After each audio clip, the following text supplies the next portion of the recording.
સાબરકાંઠા જિલ્લાના પ્રાંતિજના પોગુલ ખાતે આંગણવાડીના ભૂલકાઓને ભોજન કરાવવામાં આવ્યું હતું।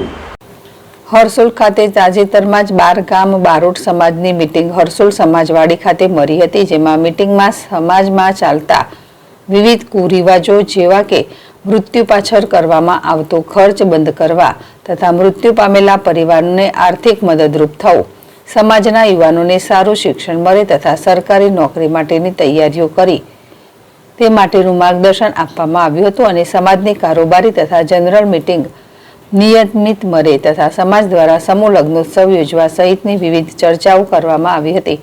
તો ભોગરિયા ગામના રમણભાઈ બારોટ તથા ભીખાભાઈ બારોટ ભોજનદાતાનો સમાજ દ્વારા આભાર વ્યક્ત કર્યો હતો। તો સમાજના આગેવાન આર.કે. રાજન, કે.કે. બારોટ, કડવાલાલ ભાનુપ્રસાદ વાણિયા, નટુભાઈ બારોટ સહિત સમાજના આગેવાનો મોટી સંખ્યામાં ઉપસ્થિત રહ્યા હતા।